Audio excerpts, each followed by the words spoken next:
আসসালামু আলাইকুম রহমতুল্লাহ। প্রিয় দর্শক, আমরা আমাদের আগের ভিডিওতে কেমব্রিজ আর্টের টেস্ট নাম্বার 1-এর প্যাসেজ 3-এর প্রথম অংশ অনুবাদ করেছি।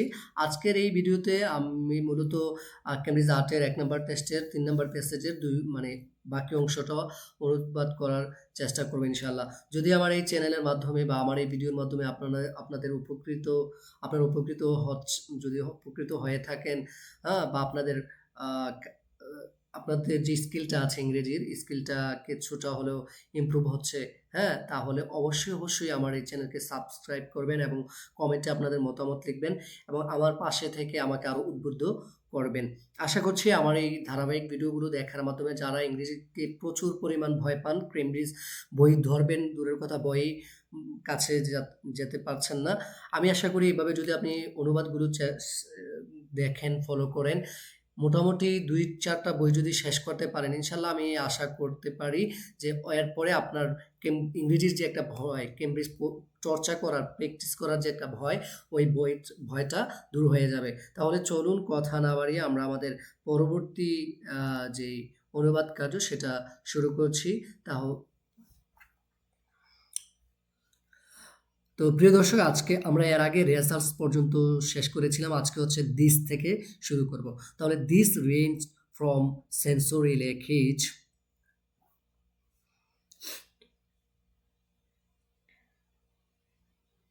আচ্ছা, this ranged from sensory leakage where clues about the pictures accidentally reached the receiver to outright fraud.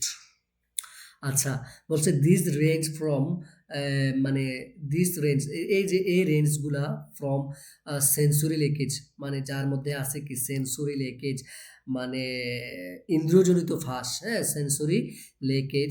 এরপরে বলছে টু আউটরাইট ফ্রাউড, যেগুলোর মধ্যে ইন্দ্রিয়জনিত কি আছে, দিস রেঞ্জ, এই রেঞ্জের মধ্যে ফ্রম সেন্সরি লেকেজ, এই ইন্দ্রিয়জনিত ফাঁস থেকে শুরু কইরা টু আউটরাইট ফ্রাউড, এরপরে কি আছে, স্পষ্ট প্রতারণা পর্যন্ত আছে।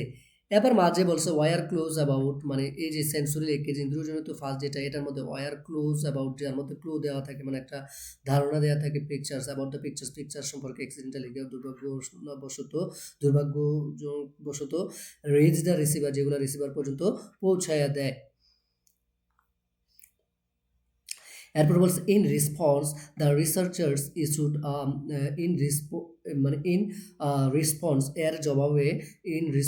এর জবাবে দ্য রিসার্চাররা ইস্যু করে রিভিউ, একটা পর্যালোচনা অফ অল দ্য গ্যান্সফিল স্টাডিজ, সকল ধরনের গ্যান্সফিল স্টাডিজ, মানে গবেষণার একটা রিভিউ তারা কি দেয়, পর্যালোচনা প্রকাশ করে, যেটা ডান আপ টু 1985, যেটা 1985 সালে যে এটা, মানে এর জবাবে 1985 সালে গবেষকরা গ্যান্সফিল্ড গবেষণার একটা পর্যালোচনা প্রকাশ করেন। কি জন্য? টু শো দ্যাট, এটা দেখানোর জন্য 80% had found statistically significant evidence, 80%, এই মানে পরিসংখ্যান অনুযায়ী 80% সিগনিফিক্যান্ট এভিডেন্স, গুরুত্বপূর্ণ প্রমাণ পাওয়া গিয়েছে। হাউএভার, তবে দে অলসো এগ্রিড, তারা একমত হয়েছে যে that there were still too many problems, যদিও 80%-এর উপরও এভিডেন্স প্রমাণিত হয়েছে, তারপরও তারা একমত হয়েছে যে দেয়ার ওয়ার স্টিল টু, এখনো পর্যন্ত এখানে মেনি প্রবলেমস, অনেক সমস্যা রয়েছে ইন দ্য এক্সপেরিমেন্টস, মানে গবেষণার ক্ষেত্রে, which could lead to positive result, আর এগুলা মূলত ইতিবাচক ফলাফলের ক্ষেত্রে নেতৃত্ব দেবে, যেগুলো কুড লিড, যেগুলো নেতৃত্ব দিতে পারে টু পজিটিভ রেজাল্টস, ইতিবাচক ফলাফলের ক্ষেত্রে। অ্যান্ড দে ড্রিউ আপ, এবং তারা কি করে একটা, মানে লিস্ট, একটা তার ড্রিউ আপ, মানে তারা একটা তৈরি করেছে লিস্ট, একটা তালিকা, যেটা demanding new standards for future research, ভবিষ্যতের মানে মানসম্মত গবেষণার জন্য যেটা দাবি করে, ভবিষ্যতের মানসম্মত গবেষণার দাবি করে এমন একটা লিস্ট তারা তৈরি করেছে। আচ্ছা, আফটার দিস, এরপর many researchers switch to O2 ganzfeld test, মানে অনেক গবেষকরা কি করছে, O2 গ্যান্সফেল্ডের সাথে গবেষণার মধ্যে নিজেদেরকে নিয়োজিত করে ফেলছে। An automated variant of the technique which used computers to perform এবং মেনি অফ দি কি টাস্ক। এটি একটি স্বয়ংক্রিয় পদ্ধতি যেখানে কম্পিউটারের অনেক গুরুত্বপূর্ণ কাজ কি করে সম্পাদন করে। আচ্ছা, an automated variant of the technique মানে একটা গুরুত্বপূর্ণ পদ্ধতি বা স্বয়ং সক্রিয় পদ্ধতি আমরা বলতে পারি। An automated variant of the technique which use যেগুলো ব্যবহার হয় কম্পিউটারে টু পারফর্ম মানে যেগুলো কম্পিউটারে ব্যবহার হয় টু পারফর্ম মানে সম্পাদন করতে আর কি মেনু অফ দ্য কি বিভিন্ন ধরনের কি মানে এখানে যেটা বললাম আর কি যে এর একটা স্বয়ংসক্রিয় পদ্ধতি যেখানে কম্পিউটার অনেক গুরুত্বপূর্ণ কি করে কি টাস্ক মানে গুরুত্বপূর্ণ কাজগুলো কি করে পারফর্ম করে সম্পাদন করে সাচে যেমন নাকি র্যান্ডম সিলেকশন অফ ইমেজ মানে ইমেজের র্যান্ডম সিলেকশন, হ্যাঁ র্যান্ডম সিলেকশন মানে র্যান্ডম সিলেকশনটা এর মাধ্যমে এই কম্পিউটারের মাধ্যমে কি হয় সম্পাদন হয়। বাই মিনিমাইজিং হিউম্যান ইনভলভমেন্ট মানুষের যে বাই মিনিমাইজিং মানে সংকীর্ণ করার মাধ্যমে মানুষের সম্পৃক্ততা দ্য আইডিয়া ওয়াজ যে মানুষের সম্পৃক্ততাকে সংকীর্ণ করা দ্য আইডিয়া এই ধারণাটা ছিল to minimise the risk of flawed results মানে ভুল ধারণাগুলাকে কমানো মানুষের সম্পৃক্ততা কমানোর এই ধারণাটার অর্থ হইল যে ভুল ফলাফলগুলা কমানো। ইন 1987 সালে results from hundreds of auto ganzfeld test মানে ওটু গ্যান্সফিল্ডের অনেকগুলা কি গবেষণা থেকে ওয়ার স্টাডিড মানে যেই গবেষণাগুলো হয়েছিল বাই হনরটনের মাধ্যমে যিনি আমেরিকান একজন প্যারাসাইকোলজিস্ট ছিল ইন আ মেটা অ্যানালাইসিস মানে তাহলে এই যে অনেকগুলা তিনি কি করছেন গবেষণা করছে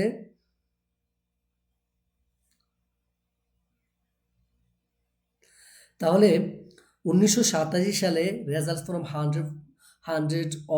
hundreds of auto ganzfeld test were studied মানে শত ওটু গ্যান্সফিল্ড গবেষণা হয়েছিল এই হনরটনের মাধ্যমে ইন আ মেটা অ্যানালাইসিসের মাধ্যমে।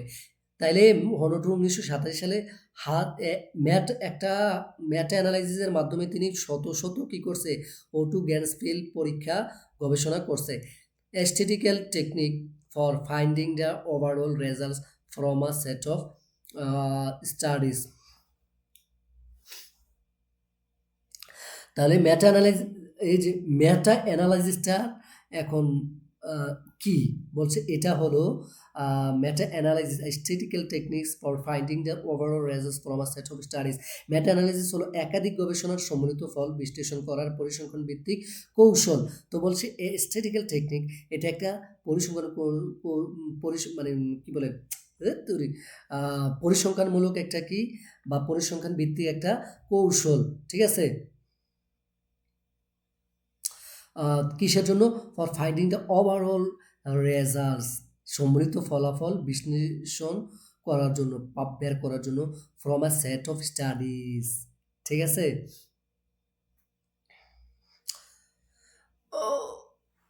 তাহলে from a set of studies মানে কি কয়েকটা গবেষণার থেকে। তাহলে মানে এই মেটা অ্যানালাইসিসটা হলো কি একাধিক গবেষণার সম্মিলিত ফল বা বিশ্লেষণ, আর এটা হলো পরিসংখ্যান ভিত্তিক। তাহলে মেটা অ্যানালাইসিসটা স্ট্যাটিস্টিক্যাল টেকনিক্স একটা পরিসংখ্যান ভিত্তিক পদ্ধতি ফর ফাইন্ডিং দ্য ওভারঅল মানে বের করার জন্য ওভারঅল রেজাল্টস মানে সামগ্রিক ফলাফলটা from a set of studies মানে বিভিন্ন ধরনের গবেষণা থেকে মানে একঝাঁক গবেষণা থেকে। দো লেস কম্পেলিং দেন বিফোর যদিও লেস কম্পেলিং এটা খুব কম্পেল শব্দটা আগে গেছে খুব কম শক্তিশালী দেন বিফোর আগের থেকে। দ্য আউটকাম ওয়াজ কিন্তু ফলাফলটা ছিল স্টিল ইমপ্রেসিভ মানে মানে একটু ইমপ্রেসিভ মানে আকর্ষণীয় বা চমকপ্রদ। এবার বলতেছে ইয়েট সাম প্যারাসাইকোলজিস্ট রিমেইন ডিস্টার্ব। এই যে যদিও ফলাফলটা ছিল তবে কিছু কিছু প্যারাসাইকোলজিস্ট তারা রিমেইন ডিস্টার্ব, মানে তারা বিরক্তিবোধ মনে করেন, অথবা আম, কি বলে, চিন্তিত হয়ে যান আর কি, এক কথায়, by the lack of consistency, যে কিসের কারণে, by the lack of consistency, ধারাবাহিকতার অভাবে, বিটুইন ইন্ডিভিজুয়াল গ্যান্সফিল্ড স্টাডিজ, মানে গ্যান্সফিল্ড স্টাডিজের মধ্য মানে মধ্যে যে ধারাবাহিকতার অভাব আছে, এটা নিয়ে তারা চিন্তিত, উদ্বিগ্ন, এবং হচ্ছে তারা কি হয়ে গিয়েছিল, ডিস্টার্ব, বিরক্তিকর হয়ে গিয়েছিল। Defenders of telepathy point out that, টেলিপ্যাথির যারা সময় সমর্থকরা যারা ছিল, ডিফেন্ডার্স অফ টেলিপ্যাথি, তারা মানে টেলিপ্যাথির সমর্থকরা পয়েন্ট আউট, তারা খুঁজে বের করেন দ্যাট যে demanding impressive evidence from every study ignores one basic স্ট্যাটিক্যাল fact, যে এই মানে কি বলে,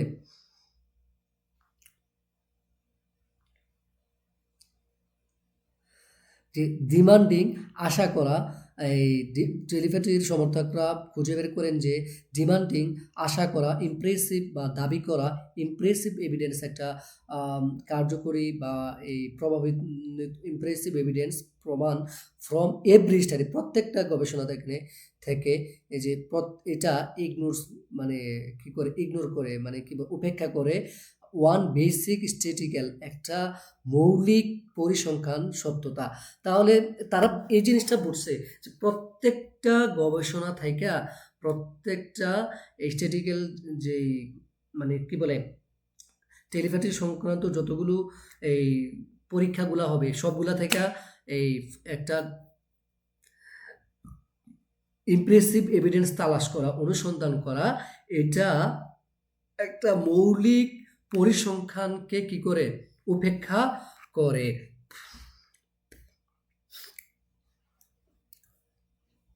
এবার বলছে it takes it takes large samples to detect small effect.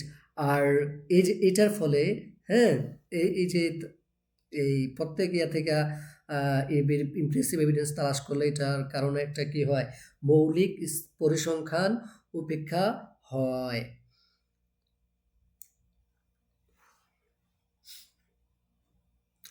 Ball it takes large samples, এটা বড় একটা স্যাম্পলস নেয়, টু ডিটেক্ট, শনাক্ত করতে, স্মল এফেক্টস, ছোট এফেক্টকে। তাহলে মূল কথা হচ্ছে ছোট এফেক্টকে শনাক্ত করতে হলে বড় একটা বড় কি লাগে, স্যাম্পলস লাগে। ইফ, যদি, অ্যাজ কারেন্ট রেজাল্ট সাজেস্ট, যদি আচ্ছা, যদি বর্তমান রেজাল্ট যেটা বা ফলাফল এটা সাজেস্ট করে, তাহলে টেলিপ্যাথি সরবরাহ করে hit rates only marginally above the 25% expected by the chance, মানে তাহলে টেলিপ্যাথি কি করতে পারে, এই 25%-এর উপরে এই রেট, মানে হিট রেটটা দিতে পারে।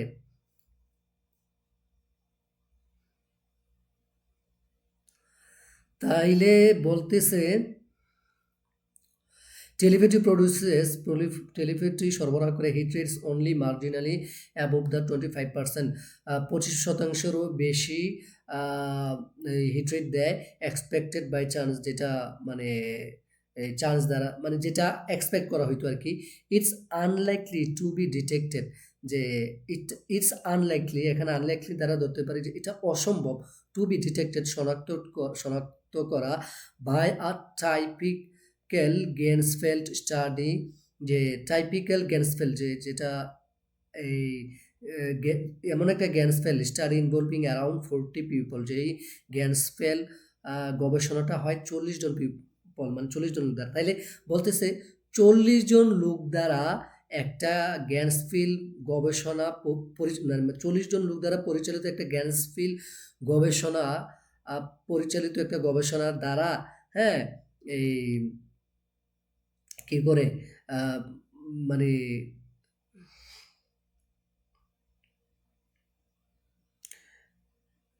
এই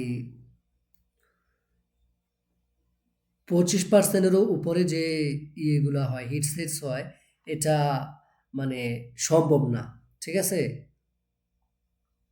মানে এটা শনাক্ত করা সম্ভব না, বরঞ্চ এই 40 সংখ্যার চেয়ে আরও বেশি লাগবে যদি কার্যকরী ফলাফল পেতে চায়। The group is just not big enough, গ্রুপটা তো মানে যথেষ্ট বড় নয়। Only when many studies are combined in a meta analysis, তবে শুধুমাত্র যদি ওয়েন যখন মেনি স্টাডিজ আর কম্বাইন, বিভিন্ন গবেষণা মানে কি হয় কম্বাইন করা হয়, এক মানে সম্মিলিত করা হয় ইন আ মেটা অ্যানালাইসিস, একটা মেটা অ্যানালাইসিসের মধ্যে, will the fine signal of telepathy really become apparent, তখন হচ্ছে এই টেলিপ্যাথির যে দুর্বল সিগন্যালগুলো আছে তখন সেইগুলা করাবে। তো বলতেছে যে এই টেলিপ্যাথির যদিও 25%-এর উপরে কি দেয় হিটস রেট দেয়, কিন্তু 40 এর যে লেকিংসগুলো আছে এগুলো 40 সদস্যের দ্বারা পরিচালিত একটা গবেষণা দ্বারা লেকিংসগুলো শনাক্ত করা সম্ভব না, বরঞ্চ আরেকটু সংখ্যাটা বাড়াইতে হবে। অথবা এইগুলো যদি আম, অনেকগুলো গবেষণাকে একটা মেটা অ্যানালিসিসের মাধ্যমে কম্বাইন করে তখন হচ্ছে তার লেকিংসগুলা কি করা শনাক্ত করা সম্ভব হবে। তাহলে বলতেছে meta analysis will the fine signal, দুর্বল যে সংকেতগুলো আছে, ফাইন শব্দটা কিন্তু আগেও গিয়েছে, অফ টেলিপ্যাথির রিয়েলি বিকাম এপিয়ারেন্ট, তখন এগুলো ধরা পড়বে। And that is what researchers do seem to be কি ফাইন্ডিং, এবং গবেষকরা সেটাই খুঁজে পেয়েছেন বলে মনে হচ্ছে। And that is what researchers, এবং সেটাই যেটা গবেষকরা ডু সিম মানে মনে হচ্ছে যে ডু করেছে, টু বি ফাইন্ডিং মানে বের করেছে আর কি, ডু ফাইন্ডিং বের করেছে, ডু সিম মনে হচ্ছে টু বি ফাইন্ডিং বের করেছে। আচ্ছা, what they are certainly not finding, আচ্ছা, what they are certainly not finding, however, is any change in attitude of mainstream scientists, তবে তারা যা একেবারেই খুঁজে পাননি তা হলো মূলধারার বিজ্ঞানীদের দৃষ্টিভঙ্গির কোনো পরিবর্তন। আচ্ছা, what they আর যা তারা সার্টেনলি নট ফাইন্ডিং, তারা কি একেবারে কি করেনি খুঁজে পায় নি, হাউএভার তা হলো ইজ এনি চেঞ্জ মানে কোনো ধরনের পরিবর্তন ইন অ্যাটিটিউড মানে দৃষ্টিভঙ্গির মধ্যে অফ মেইন স্ট্রিম সায়েন্টিস্ট, তাহলে এগুলো হচ্ছে এই মানে বিজ্ঞানীদের মূলধারার কি দৃষ্টিভঙ্গির পরিবর্তন, ঠিক আছে। তাহলে তারা যা আহ, একেবারেই খুঁজে পাননি, হ্যাঁ, তা সেটা হলো কি বিজ্ঞানীদের মূলধারার দৃষ্টিভঙ্গির কি পরিবর্তন। অনেকেই still totally reject the very idea of telepathy, এদের মধ্যে এই গবেষকদের অনেকেই এখনো পর্যন্ত কি করে এই টেলিপ্যাথির ধারণাটাকে এখনো রিজেক্ট করে, প্রত্যাখ্যান করে। দ্য প্রবলেম স্টিমস, হ্যাঁ,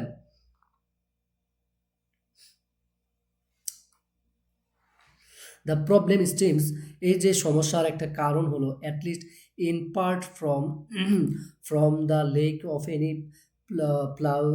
প্লাজিবল মেকানিজম ফর টেলিপ্যাথি, যে এই সমস্যার একটি প্রধান কারণ হলো টেলিপ্যাথির জন্য কোনো গ্রহণযোগ্য বৈজ্ঞানিক ব্যাখ্যা বা প্রক্রিয়ার অভাব। আচ্ছা, তো বলছে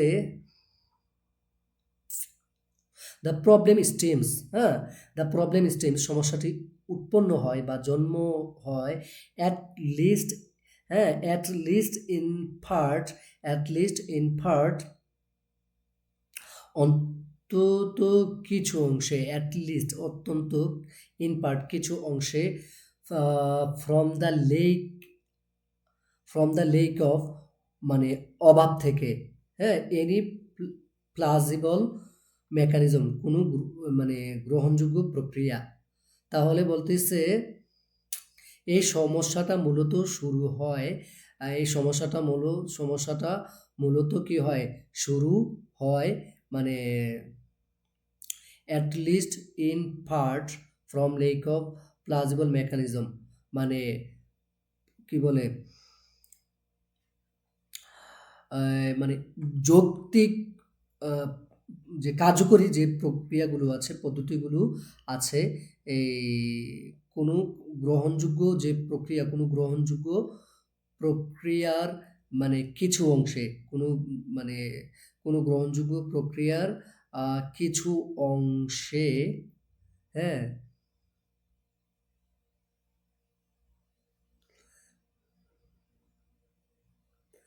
যে লেকিংস আছে, তাহলে কোনো গ্রহণযোগ্য টেলিপ্যাথির গ্রহণযোগ্য প্রক্রিয়ার মধ্যে যে কিছু কিছু অংশে যে লেকিংস আছে, এগুলার কারণে মূলত দ্য প্রবলেমগুলা শুরু হয়। তাহলে বলছে এই যে এই সমস্যাগুলা সৃষ্টি হচ্ছে, দ্য প্রবলেম স্টিমস, এই সমস্যাগুলো সৃষ্টি হচ্ছে মূলত কারণ কি, যে টেলিপ্যাথির গ্রহণযোগ্য যে প্রক্রিয়াগুলো আছে এগুলোর মধ্যে কিছু লেকিংস আছে, এগুলার কারণে কি হয়েছে, সমস্যাগুলো তৈরি হয়েছে। আচ্ছা,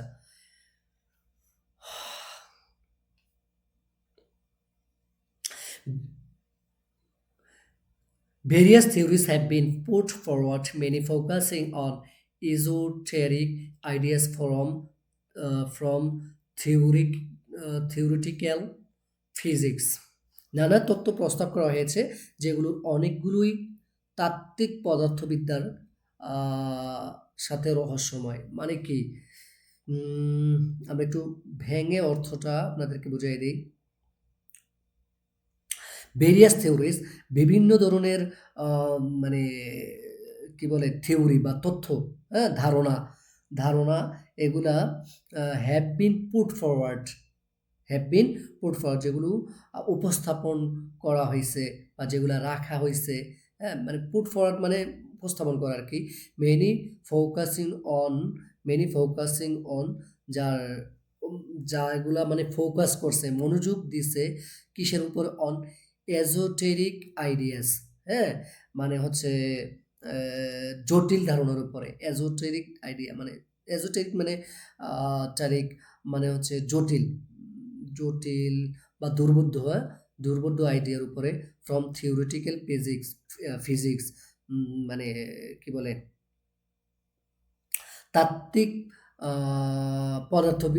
ফিজিক্স, পদার্থবিজ্ঞান, পদার্থবিজ্ঞান থেকে। তাহলে বলছে যে various theories have been put forward, বিভিন্ন ধরনের নানান প্রস্তাব কি করা হয়েছে, উপস্থাপন করা হয়েছিল, বিভিন্ন ধরনের প্রস্তাব উপস্থাপন করা হয়েছে। মেনি ফোকাসিং, এর মধ্যে অধিকাংশই ফোকাস করে, হ্যাঁ, মনোযোগ দেয় অন ইজোটারিক আইডিয়াস, দুর্বোধ্য জটিল ধারণার উপর, যেগুলা মূলত আম, যেগুলা মূলত ফ্রম থিওরিটিক্যাল ফিজিক্স, মানে পদার্থবিজ্ঞানের এই তাত্ত্বিক ধারণা থেকে যেগুলা শুরু হয়েছে, এগুলোর উপরে কি করছে, ফোকাস করছে। ঠিক আছে, দে ইনক্লুড, এগুলা সম্পৃক্ত করে কোয়ান্টাম অ্যান্টাগলমেন্ট, হ্যাঁ, এগুলা কোয়ান্টাম অ্যান্টাগলমেন্টকে কি করে মানে সম্পৃক্ত করে। আচ্ছা, এরপরে ইন মানে এগুলোর মধ্যে কোয়ান্টাম এন্টাগলমেন্ট আছে আর কি। উইন উইচ ইভেন্টস, যে অংশের মধ্যে effective one group of atoms instantly affected another group, মানে এই কোয়ান্টাম এন্টাগুলোর মধ্যে যে এমন কিছু অংশ আছে যে effective one group of atoms, অ্যাটমসের কোনো একটা গ্রুপ যদি, কোনো একটা অংশ যদি আক্রান্ত হয়, ইনস্ট্যান্টলি তৎক্ষণাৎ এফেক্ট অ্যানাদার গ্রুপ, অন্য গ্রুপটাও কি হয়ে যায়, আক্রান্ত হয়ে যায়। No matter how far apart they may be, এগুলো যত দূরেই কি করুন মানে থাকুক না কেন, নো ম্যাটার কোনো মানে সমস্যা নাই বা কোনো কারণ নয়, how far apart they may be, তারা যত দূরেই থাকুক না কেন। While physics have demonstrate demonstrate demonstrated entanglement with specially prepared atoms, বিজ্ঞানীরা বিশেষভাবে প্রস্তুতকৃত পরমাণুর মাধ্যমে অ্যান্টাগলমেন্টকে কি করেছেন, প্রমাণ করেছেন। ওয়াইল, যেখানে ফিজিক্স ফিজিস ফিজি ফিজিক্সিস্ট মানে হচ্ছে পদার্থবিজ্ঞানীরা হ্যাভ ডেমনস্ট্রেটেড, তারা প্রমাণ করেছেন অ্যান্টাগনমেন্টকে, পদার্থবিজ্ঞানীরা অ্যান্টাগনমেন্টকে কি করেছেন, প্রমাণ করেছেন। কিভাবে প্রমাণ করেছেন? উইথ স্পেশালি, বিশেষভাবে প্রিপেয়ার, প্রস্তুতকৃত অ্যাটমসের মাধ্যমে। নো ওয়ান নোজ, কোনো মানে কেউই জানে না, ইফ ইট অলসো এক্সিস্ট, যদি এগুলা কি হয়, বিদ্যমান হয়, বিটুইন অ্যাটমসের মাঝে, যে মেকিং আপ হিউম্যান মাইন্ডস, যেগুলা হিউম্যান মাইন্ডসে কি করে মেকিং করে। এগুলো একটু কঠিন মনে হচ্ছে জায়গাটা, আচ্ছা এগুলা নো ওয়ান্স নোন, কেউই জানে না, হ্যাঁ কেউই জানে না, কেউই কি করে না, জানে না। ইফ ইট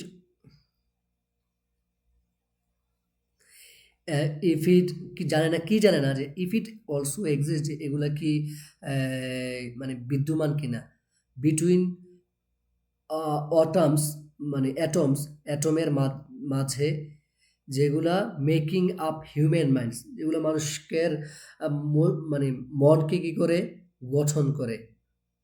তাইলে বোঝা গেছে atoms making up human minds, মানুষের মানুষের মন গঠনে, মস্তিষ্ক গঠনে ব্যবহৃত যে অ্যাটমসগুলো আছে, এই অ্যাটমগুলোর মধ্যেও কি বিটুইন অ্যাটমস, এই অ্যাটমগুলোর মধ্যেও কি এক্সিস্ট হয়, কেউই জানে না। মানে নো ওয়ান নোজ, কেউই জানে না, ইফ ইট অলসো এক্সিস্ট, এগুলা কি বিদ্যমান হয় বিটুইন অ্যাটমস, ওই অ্যাটমগুলোর মাঝে, যেগুলা মেকিং আপ হিউম্যান মাইন্ডস, যেগুলা মানুষের মন বা মস্তিষ্ক গঠনে সহায়ক।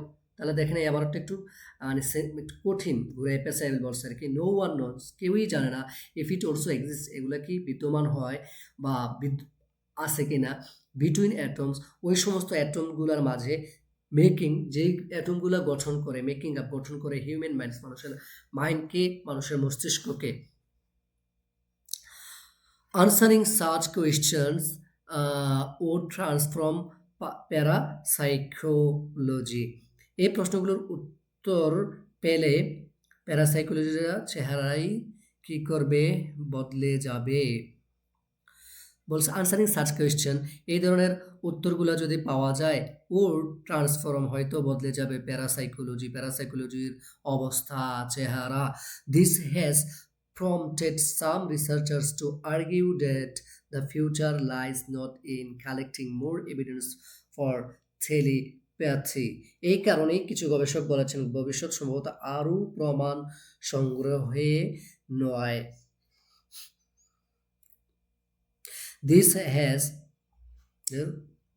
prompted, এটি উদ্দীপিত করেছে, this has prompted, এটি উদ্দীপিত করেছে some researchers, কিছু গবেষকদেরকে, to argue that, এই যুক্তি দিতে যে the future lies not, ভবিষ্যৎ নির্ভর করে না, কিসের মধ্যে, in collecting more evidence, আরও প্রমাণ সংগ্রহে, ফর টেলিপ্যাথির জন্য। এই কারণেই কিছু গবেষক বলছেন ভবিষ্যতের মতো আরও প্রমাণ সংগ্রহের উপর, মানে টেলিপ্যাথি সংগ্রহের জন্য এর উপর নির্ভর করে না। দিস হ্যাজ প্রম্পটেড, আর এটাই উদ্বুদ্ধ করেছে সাম রিসার্চার্স, কিছু গবেষকদেরকে, টু আর্গিউ দ্যাট, এই যুক্তি দিতে যে the future lies not, future নির্ভর করে না, ইন কালেক্টিং মোর এভিডেন্স, আরও প্রমাণ সংগ্রহে, ফর টেলিপ্যাথির জন্য। তাহলে এই জিনিসটা মূলত রিসার্চার গবেষকদেরকে মানে কি করেছে, উদ্বুদ্ধ করেছে এই যুক্তি দিতে যে ভবিষ্যৎটা আরও প্রমাণ সংগ্রহের উপর কি করে না, নির্ভর, মানে টেলিপ্যাথির জন্য আরও প্রমাণ সংগ্রহ করতে মানে নির্ভর করে না।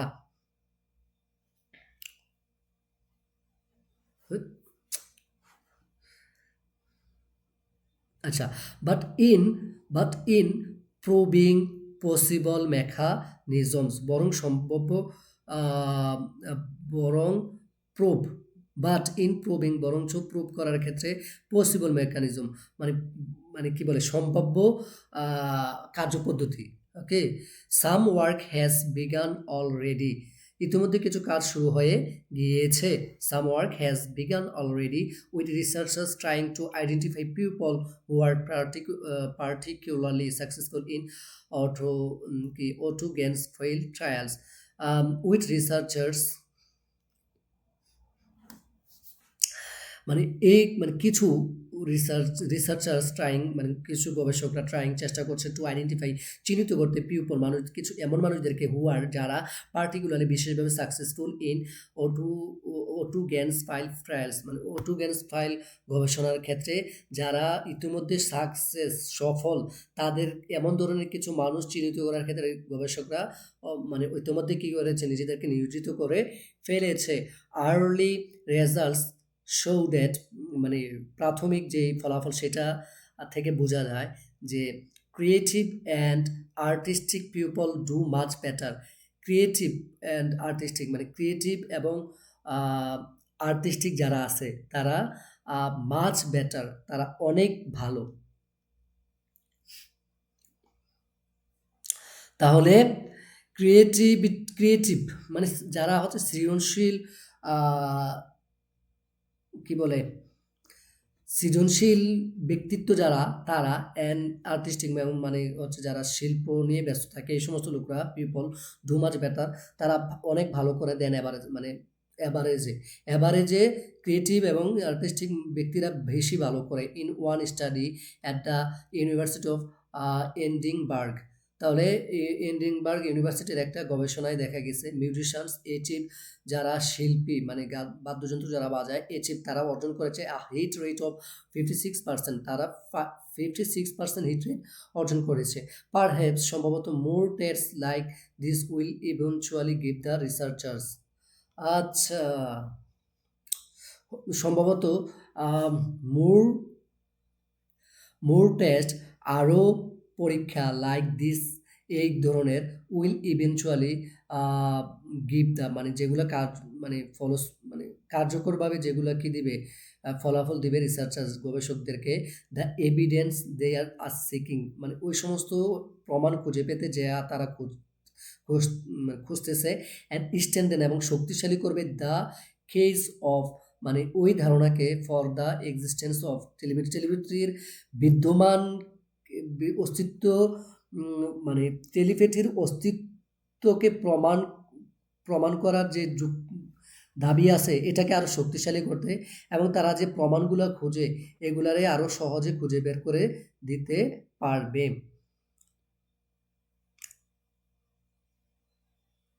আচ্ছা তো বলতেছে পারহেপ সম্ভবত মোর টেস্ট আরও পরীক্ষা লাইক দিস এই ধরনের উইল ইভেনচুয়ালি গিভ যেগুলা কার্যকরভাবে তাদেরকে দিবে দ্য রিসার্চার্স মানে গবেষকদেরকে দ্য এভিডেন্স প্রমাণ দে আর সিকিং যে প্রমাণগুলো তারা খুঁজতেছে অ্যান্ড স্ট্যান্ডেন এবং আরও শক্তিশালী করবে বা জোরালো করবে the case for the existence of telepathy অস্তিত্ব প্রমাণের যুক্তিকে আরও কী করবে শক্তিশালী করবে। তার এই ধরনের আরও গবেষণা আরও পরীক্ষা গবেষকদেরকে তারা যেই প্রমাণগুলো খুঁজতেছে ওই প্রমাণগুলো দিবে এবং টেলিপ্যাথির অস্তিত্বের যেই যুক্তি এই যুক্তিটাকে আরও শক্তিশালী করবে। তো প্রিয় দর্শক আমরা আমাদের এই অংশের অনুবাদও শেষ করেছি।